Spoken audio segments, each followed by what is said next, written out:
Welcome back to WRPL. It's the podcast where we talk about all the things we were watching, reading, playing, and listening to. My name's Ben. And I'm Steve. How's it going, Steve? It's going well, Ben. Excited to be back talking about movies and TV and games and all sorts of stuff all over again. Like we have for the past 400 weeks? I don't know. Episode 165. So do your math on that. Throw a couple of this meets that's and other things in there, we're doing pretty good. So our main topic is Honey Don't.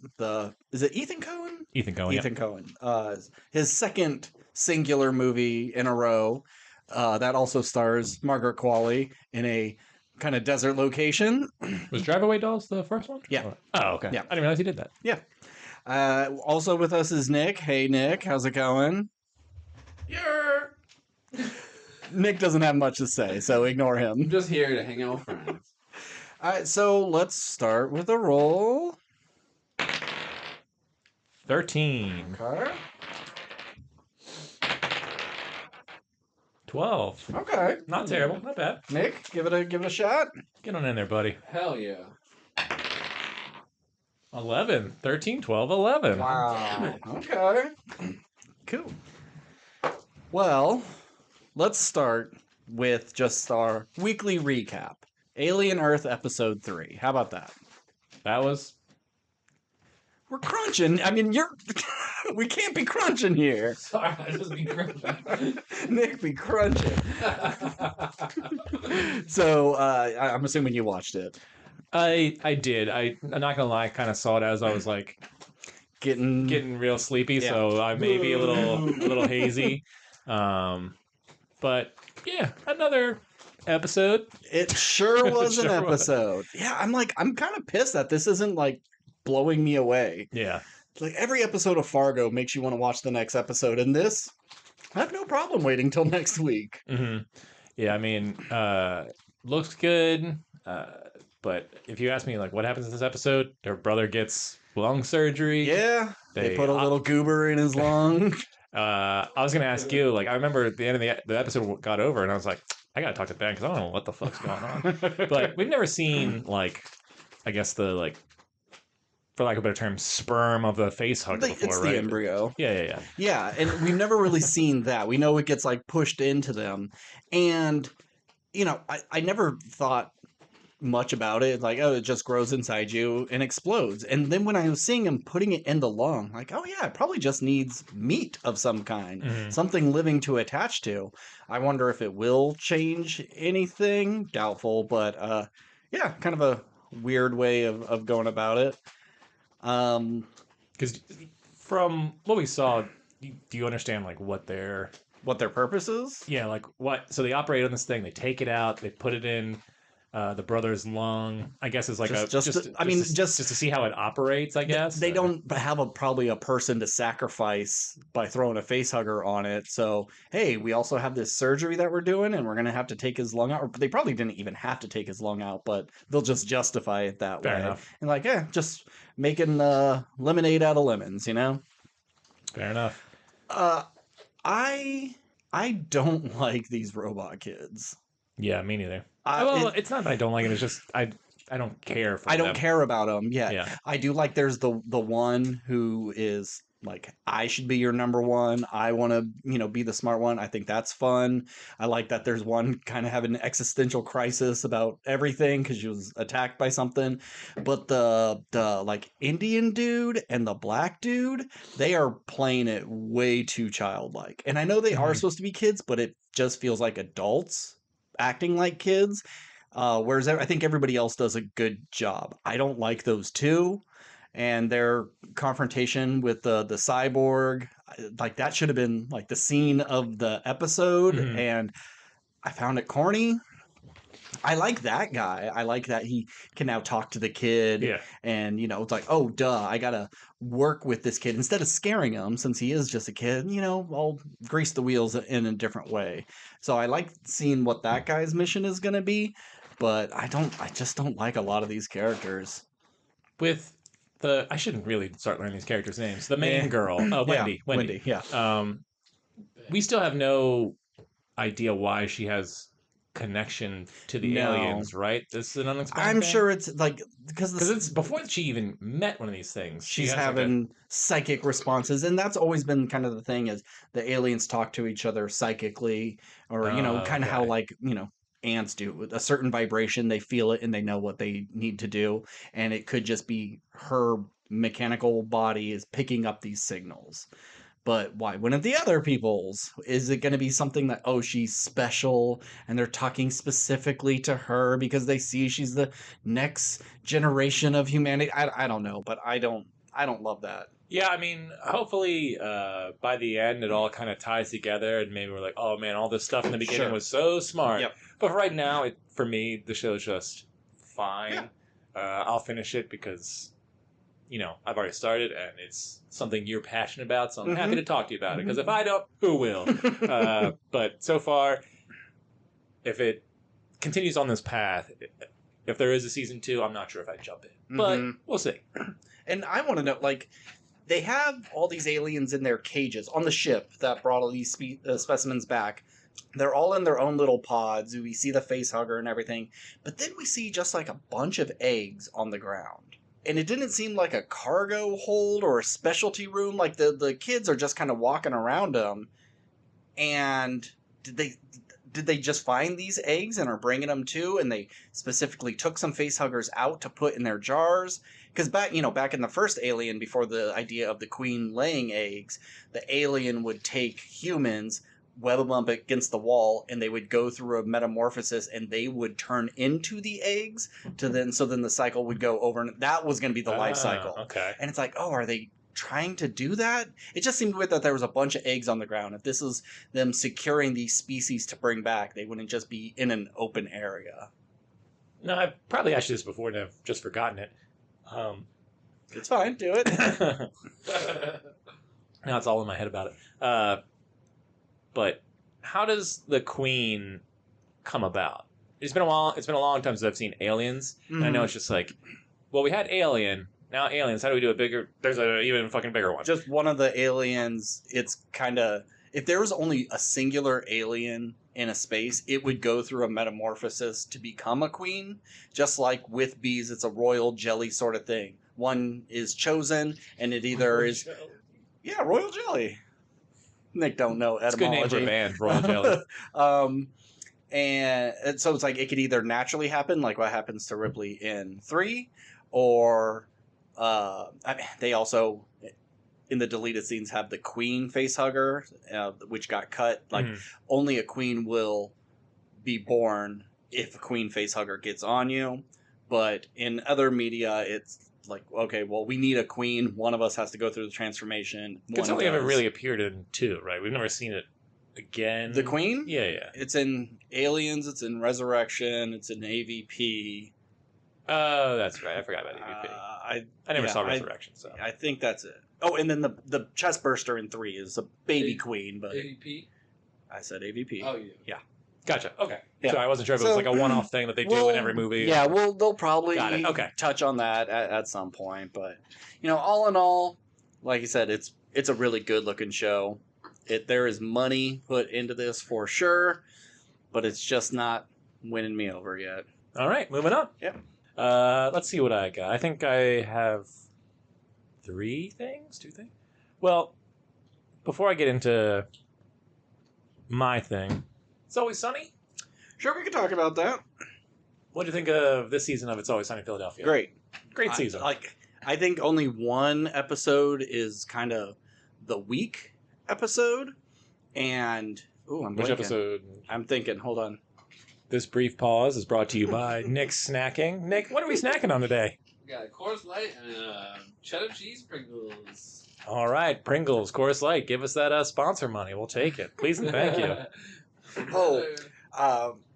It was episode 6, overage drinking and national concern. Oh, yeah. That episode just felt like something we've already done before. And it's a topic that's been, Dennis is sleeping with someone underage. Dee is trying to, or I guess she isn't underage. She's 19. He specifically says she was of age. And then, Dee's trying to do the same thing and is like, it's not as successful. It just felt kind of lacking. I can't even remember what that was the episode where Mac and Charlie just don't know where Frank is, they right? go looking for Frank. Yeah, and I don't think their story was all that good. It was just like a weak episode. Otherwise, everything else was some of the greatest. Like, there's some strong episodes in the season. It felt very classic Sunny. Yeah. Not that I'm one of those people who's like, oh man, seasons 9 through 14 or whatever are garbage. It's not like the old stuff. I like them all. But you can find gold in every season. Every season. But yeah, I think for me the highlight of the season probably was Mac and Dennis as ambulance drivers. That's a good one. And getting like hopped up on peppers and and just Charlie doing the bear and all that stuff, and just how they all like come together and make the situation worse. Yeah. And the lawyer, whenever he shows up, is always like such a good foil to them. Yeah. Because in a weird way, he's just as grimy and ridiculous as they are. But yeah, real fun season. I think the strongest two are the 7th and 8th episode. Them practicing how to be in front of the cameras and having like it's a stage play, and then every time they do it, they're dressed different. Charlie has hair, doesn't have hair, and Mac looks like Freddie Mercury. And then it's like, it seems like Dennis has to have at least one scene where he should win the Oscar of being the most unhinged person and playing it off so realistically. His little monologue at the end of episode 7 is so good, with his eyes taped back, just looking like an absolute madman. I'd say one of the hardest bits I've laughed at is the cutaway in the final episode to them, like with all their hair gone and like the green face paint, and then doing their voices. All right. It was... You didn't like that? I hated that. Oh man, like, that so is funny. Like, I like them doing voices, and it seems like a fun thing to do. But they were so good this season about setting up the baby oil in the Cybertruck, and it played through a couple of episodes. And even in the Franca's cake one, they set it up at the beginning of the episode, and then it reveal it at the end. This toothpaste elephant foot bomb, whatever they called it, is not set up anywhere except a moment before.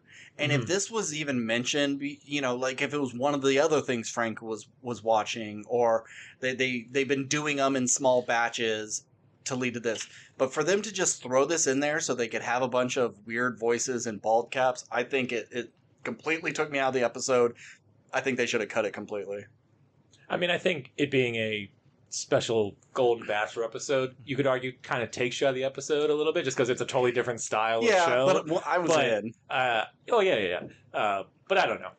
I understand what you're saying. It's not the most set up or highest brow joke, but just how ridiculous it was made me laugh. Yeah, and so I don't think Dennis would allow himself to be seen on TV after all this that he does about not wanting to be embarrassed. Show up with green paint and missing his hair. I don't think he would even do it. Yeah, and I get what you're saying, but at the same time, I feel like he wouldn't take an opportunity not to be like the center of attention, even if it's in the background of Frank's trying to bang ladies episode.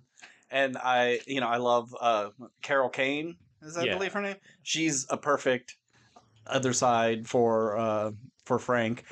I love the cockchua stuff. That made me... It was so embarrassing. I was imagining you having to watch this girl doing all the gang, gang, gang, gang stuff. It's very good. But I think my favorite bit in that episode is, like, they're doing all the interviews, and it's Dee and Dennis, and they're talking about, like, oh, she's got poultry money. We want to get in on that. And he's like, yeah, maybe wet our beak. And Dennis starts laughing, and it feels like they just have this camaraderie of, that's a funny joke. And he even says, like, I didn't even have to set her up. Like, we work so well off each other. And then he goes, oh, because she's a bird. That was the joke that got me. They're very good, and it's amazing, 20 years later, 17 seasons in, they're still cooking, so good for them. Yep, good stuff. Yep. Nick, catch up. I know you're 5 seasons behind, but you got to catch up. I'll get there. All right. Then, since you didn't watch Peacemaker, I guess I'll just talk about it really quick. Oh, actually, no. You have more stuff than me. I only have one more thing. Oh, okay, cool. Peacemaker season 2 came back. It's great. It's so great. I'm excited to see what they're doing, how they're handling what is canon and what is not canon. Like James Gunn said, if it isn't in an episode of this season or in the previously on, it's not canon. And they handle it beautifully. Um, Funny, lots of boobs and dicks. Like, there's a lot of dicks in this episode. You'd be surprised. It kind of comes out of nowhere. I like As most dicks usually do. um, I'm interested to see where all the characters go, and the like Michael John Cena fucking killing it in the acting department. There's a part of like his whole thing of going through an alternate dimension door is really like there's some emotional shit here, and it's really good. So very excited for that. I'll watch it either tonight or sometime in the future. All right, Sometime in the future. all right. All right, the only thing I have left is I finished a video game, Tales of Iron 2, Winters, The fighting mice one. the fighting mice one. What is it called? Winter's War? Hang on. Oh yeah, Tales of Iron 2, Whiskers of Winter. This is a sequel to Tales of Iron 1, a game that I got forever ago. I think it was a free game of the month one time. I was like, I'll check it out. And it turned out I thought it was a lot of fun. It's not the most difficult game. It's pretty straightforward. Both games' storylines are probably like 12 hours or less, depending on if you like try and do everything. But like lots of fun references to like Game of Thrones or Lord of the Rings or Robin Hood and stuff. If you like anthropomorphic mice committing acts of violence against other small creatures with swords and axes and stuff, it's badass. It's a lot of fun. My favorite thing. Well, like if you're a fan of, was it Mouse? Mouse Guard, yeah. Mouse If you love Mouse Guard, like I do, Tales of Iron 2 is fucking sweet. Don't listen to this fucking cuck over here who's laughing at me. This game, I think, beautiful art design. It doesn't add anything really in terms of like, it doesn't step it up in terms of like gameplay or added new features or anything like that. It's just essentially more of the same, but it's all more of the same of stuff that I like. Set itself up for a third one. So if you want a nice little short game by an indie studio who put out 2 quality, action games about, medieval mice and stuff, check it out. It's a good time. I read a book. I know, like 2 weeks in a row, I believe, or maybe 3. I don't know. But I read a book. It's called The Guest List by Lucy Foley. It is. If you read the back of the book, everyone's gonna say it reminds you a lot of Agatha Christie, and it's because big group of people in a location, something nefarious may have happened, and you're kind of going through figuring out what the thing is, and it's a wedding of a magazine CEO. Like, she created this lifestyle magazine, Sure. and this up and coming actor who has like a survivalist show on TV. They're like the perfect couple, and like handsome and blonde and tan, and she's beautiful and dark haired and pale skin, and everyone's so jealous. And so we Now, go is a thriller or a horror? thriller. Okay. Yeah. And so we see the whole setup for the wedding and the wedding day itself through different characters. We have like her half sister is her maid of honor, and the bride's best friend is a guy, and he's married to this woman, and she's always been a little jealous of her husband's relationship with this woman, but she also kind of fancies this celebrity. You go through the groom's best man, who feels left out because he should have been this survivor guy on a show. It was kind of his idea. He's more rugged than this guy. It should have been him, but they went with the other guy instead.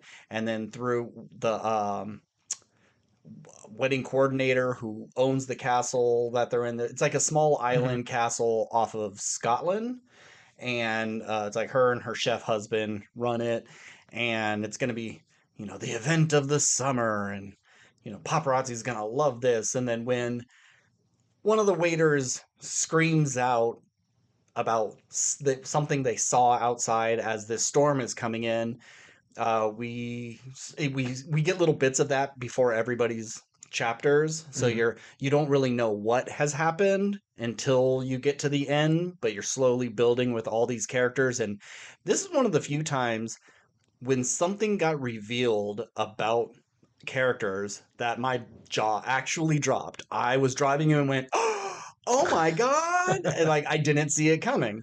I think this would make an excellent miniseries.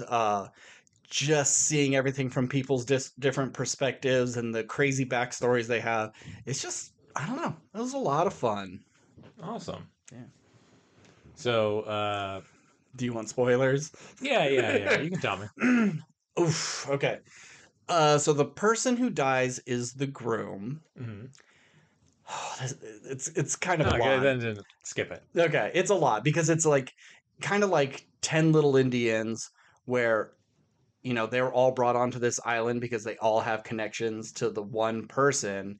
All these people kind of potentially could have it out for the groom, who comes off as like a really nice guy in the beginning, but the more you learn, everybody's got a little kind of beef with him, and he doesn't end up dead. Yeah, but the wrong person gets blamed for it.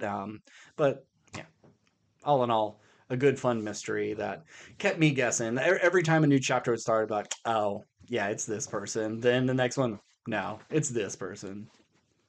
So as the reveal came, was one of those things where like they do the big like monologue and like they reveal these small details that you're like, oh yeah, I do remember that. Like it all made sense, or was it just like, oh, here's the reveal, and then you're like, oh, I never would have guessed because there was like not as much groundwork as I would have needed to pick it up myself. There is like it's a bunch of little reveals, like the one that dropped my jaw, and it makes you think, oh well, then it must be this person. But then someone else drops a little bit more information, and you're like, well, then it must be this person. The person who does the killing at the end does have a little bit of a speech, because it kind of comes out of nowhere, and we don't learn that information until right as the victim does.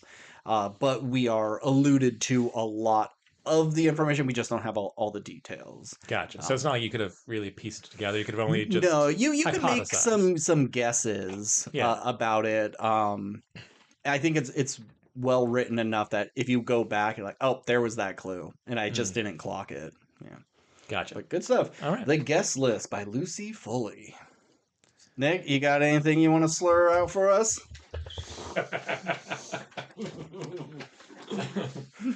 I'll give you 5 minutes to get everything you want out. I take offense to the slur part. I did watch a few things. I watched 3 movies, none of which I'm going to spend a ton of time on. Cool. Because I know you get a minute and a half for each one. You know what? That's fair. That's fair. Because I know they don't give a fuck about any of them. So, first movie I watched was called Blood and Bone. You've probably seen the poster art at some point in your life. Okay. It's a Michael Jai White movie. Okay. Most people that I've come across have said, or at least like on Reddit and stuff, that it's one of his best movies as far as movies that he's led. You know what I mean? Like he's the leading man in. It's pretty good. It really depends what your tastes are. I really enjoyed it. There's a lot more layers to it than just what you would think, which is like it's just an underground fight movie. There's a lot more to it. I won't go into all those details because I know you don't care. But really good fights, really good choreography. Yeah, it's like I will say this: it has one of my favorite title cards that I've seen in a while. So basically, he I forget the quote, but like he says some quote leading into the title card, and it's just so badass. The hip hop song drops, and it's just like really badass. But yeah, Blood and Bone is really good. I think it's leaving Netflix soon. That's the main reason I went ahead and watched it. But Blood and Bone really good if you're a fan of Michael Jai White and martial arts. I also watched a movie called Hands of Stone, Okay. which is a boxing movie kind of about Roberto Duran and his life. And then the second half of the movie kind of focuses on his like 2 matches with Sugar Ray Robinson, who is played by Usher in this movie. Okay. It's okay. I don't recommend it, to be honest with you. If you're not like a huge boxing fan, you definitely don't need to watch this movie. If you are, sure. My biggest praise and the biggest things that I'm remembering from this movie is Ana de Armas just looking phenomenal. I didn't even realize she was in this movie. Is there a movie where she doesn't look good? No. But this movie particularly, wow. Wow is all I have to say. Better than James Bond? Yes. This is the best I've ever watched a Better movie. than Knock Knock? It's been a while since I've seen Okay, Knock yeah. Knock, but in this movie she is blonde and she only speaks Spanish, which is I believe her first language. Mhm. And there's like a a nude scene or two and a sex scene or two, and she just looks incredible. And this is coming from somebody who just watched whatever that Netflix movie was with Ben Affleck. What was that called? Dark Water? Yeah, Deepwater. Deepwater or something? I just watched that. For the Deepwater first- Horizon with Mark Wahlberg? Sure. I just watched that for the first time, Yeah. and I'm still gonna tell you that this movie, what was it called again? I'm already like fucking Hands of Stone? Yes, Hands of Stone. That movie, like, I'm telling you, man. Ooh, if you're a fan of her, she's gorgeous. All right, Nick's turning it into a Gooner podcast. I'm definitely, I am. But anyway, Well, I mean, you should have seen Honey Don't then. yeah, I will get to it. I'll say this. I think that if you're a boxing fan, if you watch a lot of boxing movies, a lot of the time you can't help but like compare like the choreography and the fights and the scenes where they're in the ring to real life. And I think that this is one where they just kind of just gloss over them. It's really not great. I think if you had complaints with Creed 3, for instance, which I do a ton, this is not the one for you. But yeah, I don't know. I don't have any praise for any of the boxing moments of this movie. So I would say skip it, to be honest with you. I just kind of threw it on because I was bored. But the main thing of the movies I watched recently was Michael Mann's Thief. I watched that for the first time. I believe this is one of his first like major budget movies. I've read that it's like a independent movie, so I'm guessing this was before Michael Mann like blew up. I think it's like 1980, 1981. If you like heist movies, if you're a fan of movies like The Town, if you're a fan of movies like Heat, which is also another Michael Mann movie, I think you will like it. Chances are you've probably already seen it by now. I can't believe that I haven't seen it by now, but I just threw it on because, yeah, I went to my storage unit and I grabbed a lot of movies that I owned and I pulled that out because I've heard that it's like a movie that you gotta see. For instance, if you watch Criterion does a YouTube channel and they do Criterion Collection, they'll have guests on and they pull their movies that they want to pull. Criterion Closet is what it's called. And Ryan Coogler was on there recently in the last month or so. And he pulled Heat and he was just praising the fuck out of a Heat. Or not Heat, sorry. Thief. And yeah, I've owned it for a while and I just hadn't thrown it on. So I went ahead and watched it. It is very good. I think of you two, I think Steve would probably enjoy it the most. I know talking to you and have just known you for a decade plus now at this point that Michael Mann is probably not your forte. Yeah.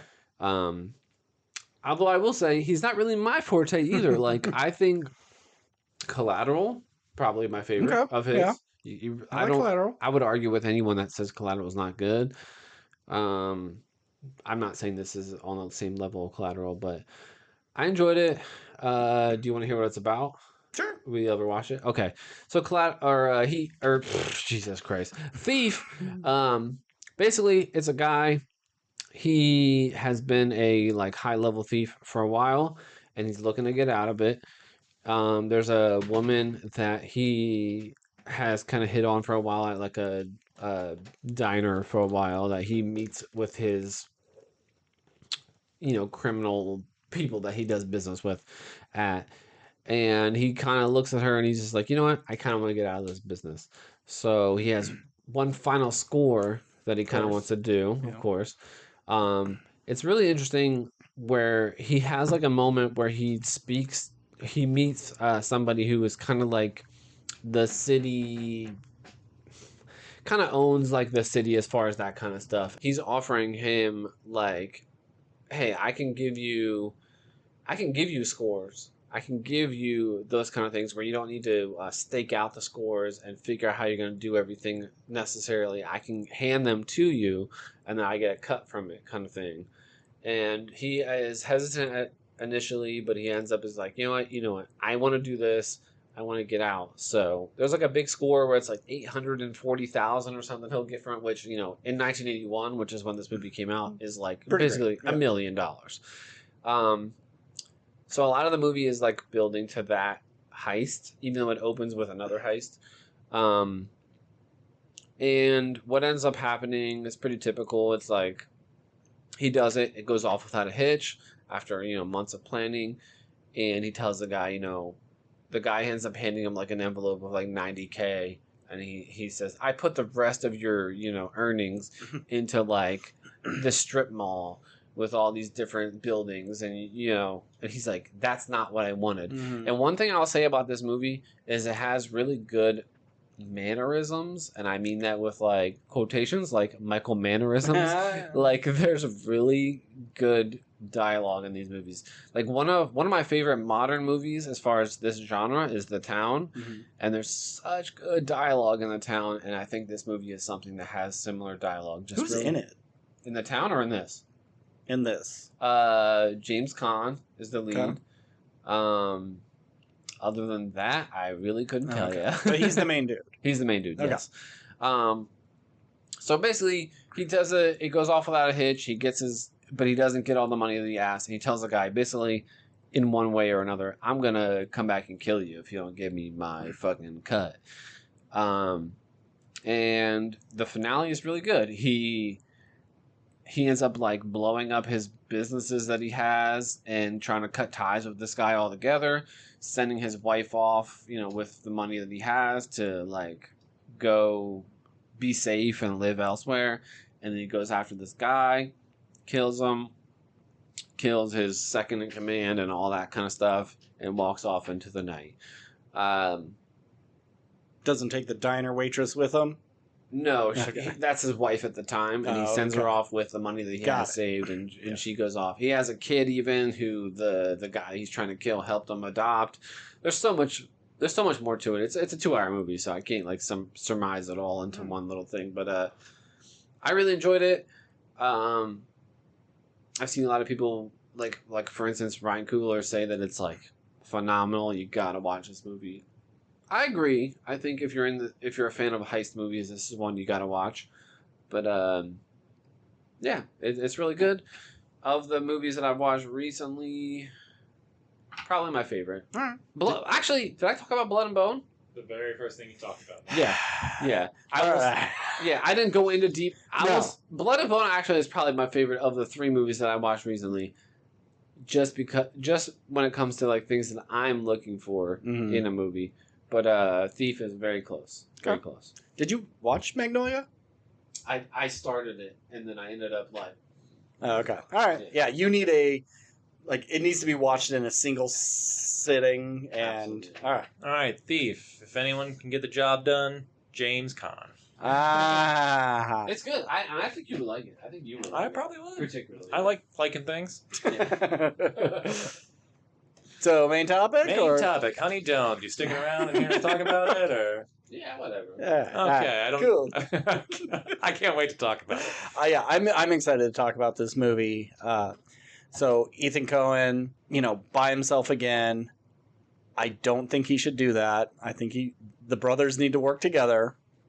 But, with that being said, I still like this movie. but I think it is so empty, and it is missing a little more depth with everything. And I've said it before, but it feels like a season of a show or a mini series, and they had to cut out all the backstory to turn it into a movie. This, as like an ongoing series, I would love to watch the further adventures of Honey O'Donoghue doing her little investigative things in a small town where there's like a big church conspiracy and this weird French drug trade. Like, it's all really interesting, but there's not enough there to like see this as anything more than, it was fine, a C+ movie. You know, I like Aubrey Plaza in this. I like Margaret Qualley. I mean, Charlie Day is kind of Charlie Day and everything, but he's fun in this.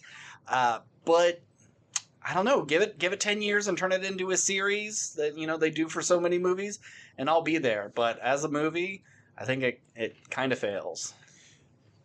Well, it's funny you say that, Ben, because I hate this movie. Yeah? This is the worst thing I've seen this year. And I haven't... Worst thing. Yeah. Because I don't see a bunch of dog shit, but this movie's bad. Like, I think Margaret Qualley is good in this. There is a fun... There is something here with this character. But I agree that this movie is... like so empty, and I can't believe that this guy made No Country for Men, Fargo, all these like, you know, great films, and then it's like, what the fuck is this? Yeah. Like direction wise, nothing interesting. Like, it's fine. There's no like egregious like weirdness or mistake or whatever. Like, it's fine. I see what you're saying, like, oh, the Adventures of Honey O'Donoghue or whatever. Like, I could see that show, but I wouldn't say this is a miniseries. This was like a short film that they were like, well, expand it into a full-length film, but they like didn't have any way to fill it. But there's stuff that you can fill it with. Like, I think this movie like has potential. It just threw it all away with the brother or something. I don't know. But like, so you have. I basically saw this because we just talked about Chris Evans on this podcast. That's pretty much the only reason I saw this. And Chris Evans is always fun as a douchebag. Sure, but I don't think he's right for this role. But no, yeah, I like his character is nothing because you don't understand like why he's a pastor in the small town so he can fuck women. That's the only reason. That's the only thing that the movie like gives him to do is fuck women. Like every scene he's in, he's like banging some. Well, I think somebody from the it's church. Like he knows that he's charming, and he can use this gospel to get women to sleep with him because they don't seem to be regretting sleeping with him. Like, it's part of their whole doctrine. So there's nothing like super shady. He's not sleeping with children or anything. He's just, you know, sleeping with women. And he can also earn some money through this French drug cartel. Well, fuck it. Let's do it both. But like, that's it.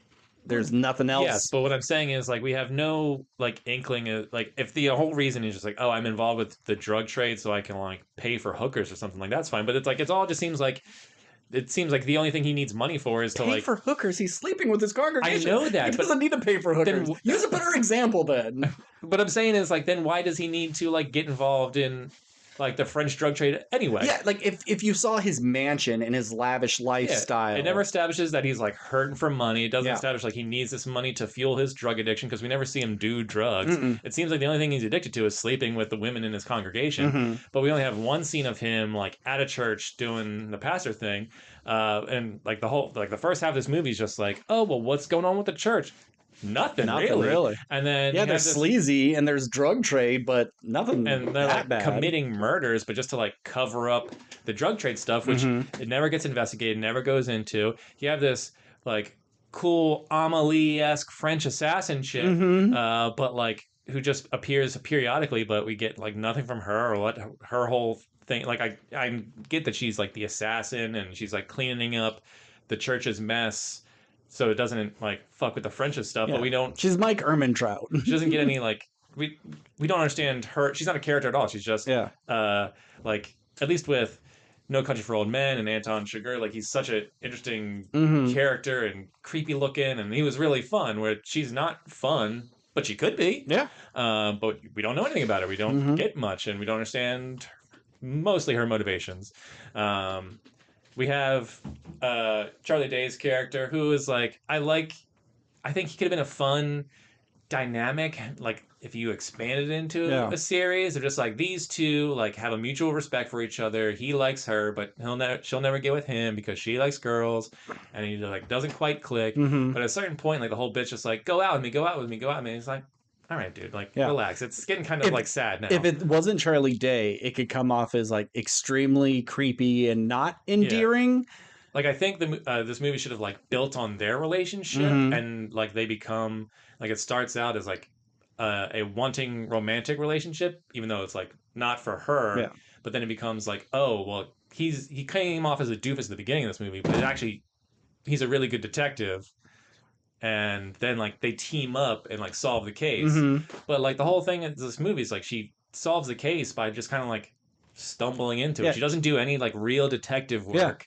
It like the reveal is not interesting because it just kind of comes out of left field, and it's also just riddled with like nudity and sex scenes for like Mhm. seemingly no reason. Yeah, I think Ethan Cohen just has a thing for Margaret Qualley because she was a lesbian in Drive Away Dolls, and that movie is all set around dildos, and then this is her and her budding relationship with Aubrey Plaza, and it just seemed like, oh, I could get these two naked in a movie.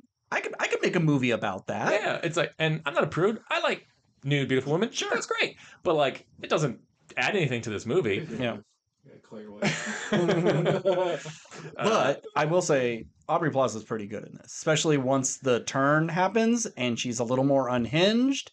I liked seeing that side of her. I just don't think we get enough of her to say she's like really good in this. I like she only has like that big monologue at the end, which is fine, but it almost comes off cartoony to me because we never like gave her much to do other than like have a few lines here where they finger blast each other and stuff. Yeah, Nick, like, there's a scene where they meet at a bar and they finger each other at the bar. Like in and front then she of like everyone, but no one smells and licks her fingers when Yeah. she's done. What are the bug tie?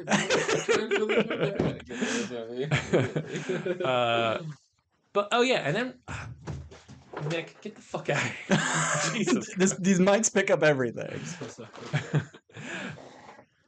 The thing that drove me crazy was just so we have this whole church conspiracy. We have this French drug trade. It gets abandoned halfway through because you kill off Chris Evans, yeah. In like a totally like uninteresting way, and then it becomes like Nice severance package though. Like, hey, we're gonna sever ties from you, so we'll bang you one time. Yeah, that was very nice of her. I mean, I gotta go. But then the back half of the movie becomes like, oh, I gotta find my missing niece. Mm-hmm. And where did she go? Because there was this creepy old man who was just like telling her I love her and stuff. But then it turns out to be her dad who comes back into her life. It's like, okay, so where's this going? Nowhere. And so that just gets cast off. And then we never see it, but she gets picked up by Aubrey Plaza because she worked for the church, or not worked for the church, but was like part of the church and like was finding lost souls or something. It's unclear because on the picture there is like some kind of biblical saying, and you go, "Oh, she's connected to the church," but she wouldn't be because she doesn't like when people are taking advantage of women. So she wouldn't be associated. Maybe she was part of the church, was hit on by him, denied it, Chris Evans, Sure. and then she left and then decided, well, I'm not gonna allow these women to be victims anymore by punishing the victims. It's like it's super thin. It's not the greatest justification for doing what you're doing. I mean, I've seen it before, and it's not the worst, but it could have been handled better because we're not quite sure what her ties are to the actual church. It just really seems like she killed the woman, the opening death of the car accident. She stabbed her and pushed her car off. But, that woman was probably sleeping with Chris Evans. There wasn't any, like, complaints or Chris Evans took advantage of her. Aubrey Plaza tried to convince her to do something about it. She said, no, but he loves me, and then kills her. It just seemed like, oh, you slept with him? You're a victim. Now I'm going to kill you. So, like, everything is so thin and shallow and missing stuff. And I think, like, the stuff with her dad. that could be interesting backstory of a character that you have an ongoing Yeah. series with, and him trying to justify his terribleness, and her sister who has like 8 kids and they all look a little different. Do they all have different dads? Is it one guy who died recently? That's like information that would be fun to get if we can follow these characters. But you took 8 episodes, you chopped it up to the bare minimum, and that's what you're left with. Yeah, like if the movie had something interesting to say about how the types of men women deal with, and here's Chris Evans, he's a real womanizer and sleazebag. My dad used to beat me. All this stuff, but then also have we have two women approaching things differently. Like, I became a French assassin. Mhm. I'm working in the law, but I'm taking out. I'm Doing vigilante shit. Yeah, doing vigilante shit. And then there's Honey, who's trying to do the right thing and doing the detective work and trying to balance all these things, and just her dealings with maybe some sleazy detectives, but actually Charlie Day, you think is sleazy, but he's actually one of the good guys, or something like that. But it doesn't ask or seem to have any interest in any of those questions.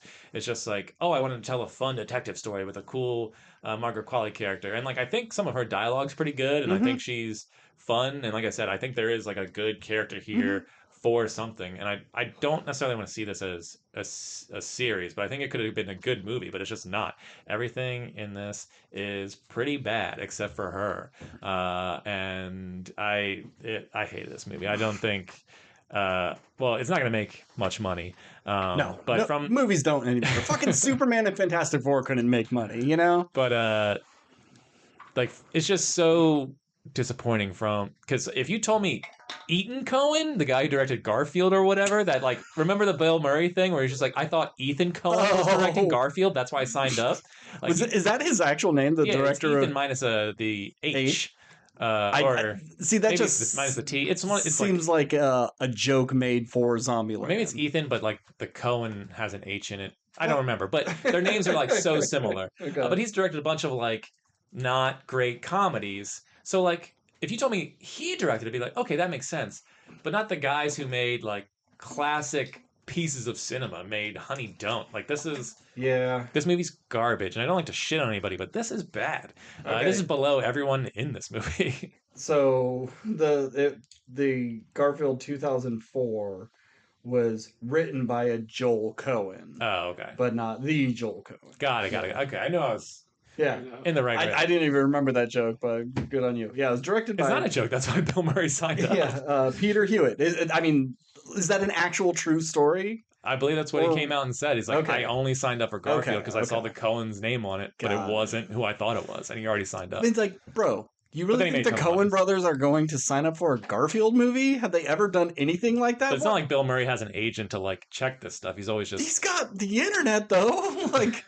It was 2004, man. If you know the name and you respect that name enough, you should at least know kind of what they're into, and not think well, they haven't done any of these weird sort of property movies before. Why the fuck would they do Garfield? It must be good then. They're jumping out of their comfort zone. But anyway, it bummed me out because I think this movie could have been something. It just wasn't. It was just bad across the board from start to finish. Thank God it was less than 90 minutes. Yeah. And I'd say the best part about it is I think it went by fast. It wasn't necessarily that I was bored, because with detective stuff, it's kind of oh, you're just waiting for the next thing, and it kept introducing things. I'm okay, when will this turn into a thing? How will this play out? And it doesn't at all ever. Yeah. So I'll say one of the positives, it kept me engaged for the hour and 29-minute runtime. But I would not recommend this to anybody unless you just want to see boobs. Yeah. Because other than that, I don't see the point in this movie. This movie sucks. Yeah, unless you're just a Cohen head and you got to be a completionist and you want to see it all. Yeah. I mean, if you told me all the main players in this signed up, look, we know this movie's bad, but if it's going to get us in with the Coens, so when they eventually team back up and make the next, great Oscar winner, I can get behind that. We're building a relation. I'm taking a hit here to build a relationship with someone good. Fine. But this was bad for everyone, I think. So, I'm going to give it a D. Okay, all right. I'm giving it a C plus because there's enough that I did like about it, but it's a pretty average movie. Like I don't find there anything that like I wasn't pissed off at it, except it just felt like it was missing its potential. So Nick, I need you to see this and Be the tiebreaker. tiebreaker. Yeah. And give it like a perfect C minus. Yeah, D plus C minus somewhere in there. But who knows? He'll see it and be like, "That was pretty fucking good." You're not seeing all the subtle things. I And mean, that's the beauty of all three of us having different views. yeah. Now hearing that discussion, has it turned you off to go, I could skip it, or like, Yes. fuck it, yeah? Yeah, hearing you guys talk about it has made you not want to go see it. Okay, all right. But you'll still buy it when it comes out, and then you'll watch it then. So, All right, cool. so if you think about seeing this, honey, don't. All right. That's it. That's all the jokes I got. All right, so next week we may not come back. Steve has We're done. Final episode. Sorry, We couldn't agree on this, so it's like, fuck it, we're breaking up. No, if you want to go and like find Steve and murder him, he'll be in Las Vegas from Jesus. Thursday to Sunday. You all know what he looks like, right? So by the time he comes back, it may be too late for us to do anything. So like, maybe it'll just be me and Nick. Maybe me and Nick do an episode without Steve. I lost all my money, and the mob took me into the desert. And Yeah. You'll never find me. I'll do Primitive War then, because I totally forgot about that. Yeah, okay, all right. But next week is Toxic Avenger, The I was Roses. going to ask you to see that, but I won't be here. Yeah. Toxic Avenger, The Roses, and Caught Stealing. So, a variety of things. I want to see Caught Stealing. Mhm. I might see Toxic Avenger Yeah. just for like.